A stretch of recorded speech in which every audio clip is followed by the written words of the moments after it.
And now, Backstage Wife, the story of Mary Noble and what it means to be the wife of a famous star.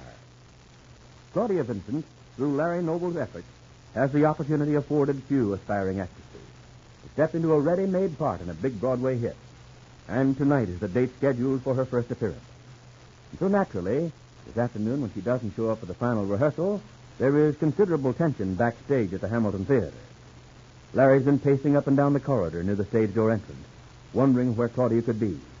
He hasn't seen her since last evening. If he knew that in the meantime Claudia has eloped with Oliver Wilson, the dashing young man from Bermuda, thinking that he's the only son of a wealthy English family, he would surely be even more outraged. But right now, just as his patience is strained to the limit, he looks up, and there is Claudia. Claudia, where in the name of heaven have you been? Oh, I'm sorry, Larry. I'm terribly sorry. I should think you might be. Do you realize that you're to go on tonight? Of course. You suppose I've been thinking of anything else? Then why weren't you here at the proper time? You've kept the whole cast waiting. And Harold Ramsey is ready to tear you limb from limb. Oh, Larry, please don't be cross. Cross? You don't know what you've put me through these last 2 hours. Just remember that I went to bat with you, for you with Harold Ramsey. I got him to give you this chance. Might at least have the consideration to show up at rehearsals. I couldn't help it, Larry. I swear I couldn't help it. What was the idea of leaving that note in my dressing room last night? Simply saying that you'd see me today. Not saying anything about where you'd be or how you could be reached if Ramsey wanted you. I know. I don't blame you for being impatient with me. If I compare to all the seasoned actresses you know, I must seem terribly green. Oh, but I swear I couldn't help it, darling. Were you offended because I didn't return to Rosehaven? Not offended. Just bewildered. Oh, I'm sorry, Larry. You've been so wonderfully kind to me. I'll never forget it. It seems you have forgotten it already. Forgotten to get rehearsal on time. The very day you're supposed to make your big appearance. Well, let me explain, Larry. Well, yesterday, all of a sudden, I got the most terrible attack of fright. Nerves. I simply couldn't help it, Larry. And, well, I didn't want to burden you with any more worries over me, so I decided just to go to a little hotel and stay overnight. It's crazy. Why didn't you say something about it? Well, I didn't want to. I couldn't. Anyhow, when I got to my room, it was worse and worse.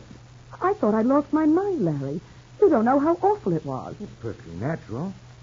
But you shouldn't have run off like that. Finally, I took a sleeping tablet. It was almost dawn by that time, and I guess I was so worn out that when I finally did sleep, I slept soundly until just now. I was horrified to see what time it was, and I hurried like mad, but I'm still late. Well, just so you're here at all. You look all right. In fact, you look wonderful. How do you feel? Oh, I feel grand, Larry. Only that I'm so ashamed. Well, never mind about that. No more nerves? No more nerves. Oh, I never felt better in my whole life. I'm not the least bit afraid. I'm absolutely bursting with confidence. Oh, you'll see, Larry. I'll do you credit yet. Well, fine. Let's go backstage. And don't worry if Harold Ramsey gives you the devil. Oh, I won't, darling. Nothing can bother me now. Nothing in the world. And meantime, as Oliver Wilson arrives at Rupert Barlow's luxurious Long Island estate at Oyster Bay, he drives his borrowed car right to the cottage occupied by Julia Dixon, Rupert's secretary, who invited him to visit here. And as Julia meets him at the door of her cottage, we hear... Oh, Oliver. Where in the world have you been? I've been nearly out of my mind with worry about you. I'm sorry, Julia. Do you mind if I sit down? I'm just about all in. Well, please do. You've no idea what I've been through since I left here. Well, really, Oliver. What you've been through. What about me? Don't you think it was awful for me just to have you disappear into thin air so soon after... Well, I know, after you said you'd marry me, after you agreed that we would go away together. yes. It hasn't been very pleasant. I no sooner told Rupert than you disappeared. Hmm? You told Rupert Barlow about us? Well, of course, you knew I'd have to tell him. I didn't realize you were going to do that. I thought it was to be our secret. I had no idea you were But I going wouldn't just leave Rupert without warning after all this time. Hang Rupert Barlow. What's he ever done for you to deserve so much consideration? I can't help it, Oliver. I must behave in the way I think right. Oh, yes, of course you must. Not that it seems to matter now. It's quite evident that you didn't want me to accept it. Julia, oh, my dear, my lovely Julia, how can you say such a thing? How can you think it? Well, what do you expect? Me drive away and don't let me hear for you from 24 hours? Rupert made me unbearably happy by saying that I'd been guilty. Can I tell you how horrible it was? Oh, my poor darling, I'm so sorry. But what happened? Why didn't you let me know? I couldn't. Don't you know that nothing would keep me from your side except just the thing that happened? What do you mean, Oliver? I don't like to tell you, sweet. I don't want to cause you further worry because I mean to handle this myself in my own way. Well, Oliver, you must tell me. You've got to tell me. No, it'll only upset you more. Well, I don't care. Very well. Isn't it a pretty story? When I left here yesterday, with your permission, I drove into New York in Rupert Barlow's car. I know, dear. Well, please tell the rest of it. I had a notion that I was being followed, but I put it down to imagination. Followed? Well, what do you mean? Who could have been following you? Now, let me tell you the rest first. When I got to a quiet stretch in the road, suddenly a car pulled up ahead of me and squeezed me into the curb. I either had to smash Rupert's car or come to a stop, so, of course, I put on the brakes. Well, Oliver, who were these people? Two men got out of the car in front, and they walked over to my car, one on each side. The next thing I knew, a gun was poked in my side. And the fellow closest to me said I should come quietly into their car and not make a fuss or I'd be dead. Oh, Oliver, this is terrible. Why should anyone do such a thing? Naturally, I had to obey. There was no chance for anything else. I was pushed in the backseat of the other car. Two more men grabbed me, tied my arms and back, and blindfolded me. Oh, my. Evidently, one of the men got into Rupert's car and followed us. I was pushed down on the floor, and we drove for hours. Oh, no. Well, where did they take you? I don't know. We just drove on, and finally into a lane. I judge it must have been a long country lane by the ruts in the road and the branches that brushed against the car. Then we stopped, and I was taken inside a house. What did they want of you? Why should they pick you up? They never did say, not in so many words.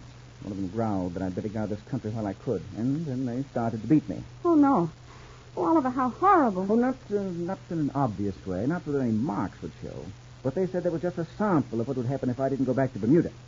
But why, Oliver? Who could have wanted to do such a ghastly thing? Isn't it rather obvious? No. Well, I don't understand. It was engineered by Victor at the order of your wonderful Rupert Barlow. I don't believe it. All right, my sweet. I told you to upset you. Let's not say any more about it. I'm perfectly all right. They brought me back to the highway a short time ago and left me there. I returned as quickly as I could. And that's all. Oh, I never heard such a terrible thing. We've got to call the police at once. No, my dear. Nothing of the sort. I'll handle this in my own way. I won't drag the story out in the open. Oh, but you may be attacked again, and this time it may be worse, so you must call the police. No, Julie. You must let me do this in my own way. Nothing must be said to anyone. Now, promise me that. You must promise me that. Oh, but Oliver, I don't want you to be hurt. Well, I'm dog tired now. I must get some rest. Oh, of course, dear. Here, you must rest here. I'll see that no one disturbs you.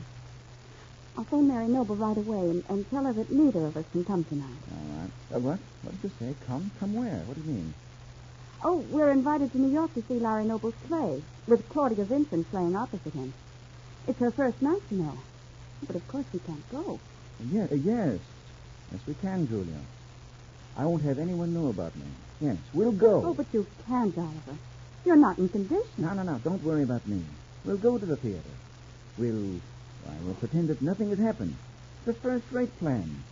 Just let me get a few winks beforehand. I'll go to my room at the house. Goodbye, my sweet. Remember, not a word to anyone. At the same time, Mary Noble's at her home in nearby Rosehaven. We hear her talking on the telephone. Yes, Larry, it's all settled.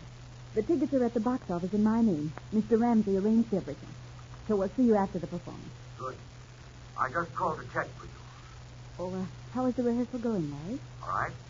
I think it'll be quite a show tonight. I'm so glad. Particularly for your sake, darling. Oh, is Claudia very nervous? No, doesn't seem nervous at all. Never saw anyone come through the way she's doing. Yesterday, she was a bundle of nerves. Today, she's calm as can be. It's very good. You won't say anything about our being in the audience, will you, Larry? And no, I think it's better if I don't say anything. I don't want to upset Claudia in any way. I agree. Oh, thanks for calling, dear. We're all looking forward to the performance tonight. Well, I hope it turns out as well as I think it will. Anyhow, keep your fingers crossed, honey. Bye. Goodbye, darling. Till tonight. From any angle, it would seem that tonight will be a dramatic experience for all concerned. Be sure to be listening tomorrow to Backstage Wife, The story of Mary Noble and her husband Larry Noble, famous Broadway stars.